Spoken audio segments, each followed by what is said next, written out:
Hi friends, road கடை தக்காளி குருமா வீட்லேயே எப்படி டேஸ்ட்டாக செய்கிறதுன்னு பார்க்கலாம் வாங்க.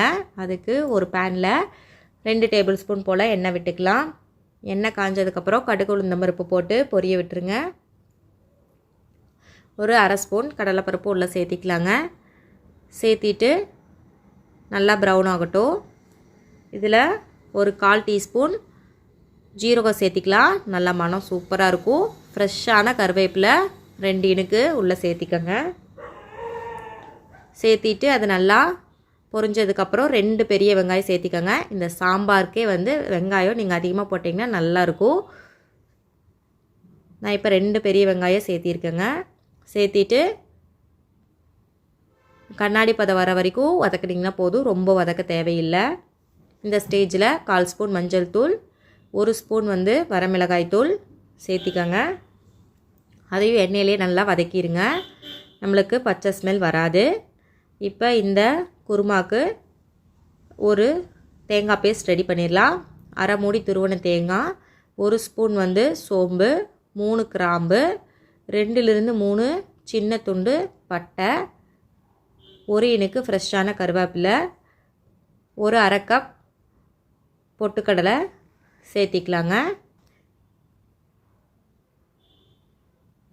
இப்போ வெங்காயம் நல்லா அந்த மசாலோட வதங்கிடுச்சு. இதில் ஒரு அரை ஸ்பூன் இஞ்சி பூண்டு பேஸ்ட்டு சேர்த்திக்கலாம். சேர்த்து எண்ணெயிலே நல்லா கலந்து விட்டுருங்க.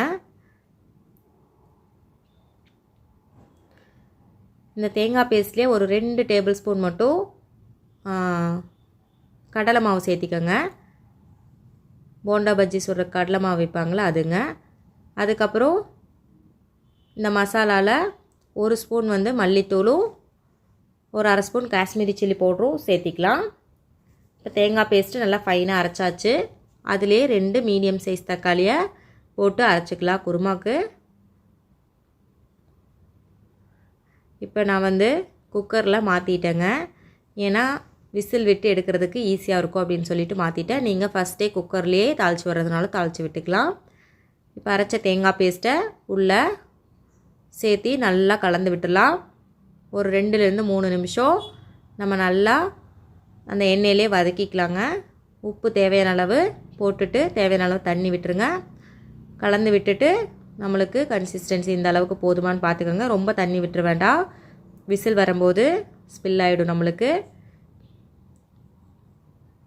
இப்போ ஒரு 5 விசில் விட்டு இறக்கி மல்லி இலை தூவி சர்வ் பண்ணுங்கள். சூப்பரான ரோட் சைட் தக்காளி குருமா ரெடி. சுட சுட இட்லிக்கு தோசைக்கு சூப்பராக இருக்குங்க. ட்ரை பண்ணி பார்த்துட்டு எப்படி வந்துச்சுன்னு சொல்லி மறக்காமல் கமெண்ட் பாக்ஸில் கமெண்ட் பண்ணுங்கள். வீடியோ பிடிச்சிருந்தா இந்த வீடியோக்கு மறக்காமல் லைக் பண்ணுங்கள். சேனலுக்கு சப்ஸ்கிரைப் பண்ணிவிட்டு பாருங்கள். தேங்க்யூ ஃபார் வாட்சிங்.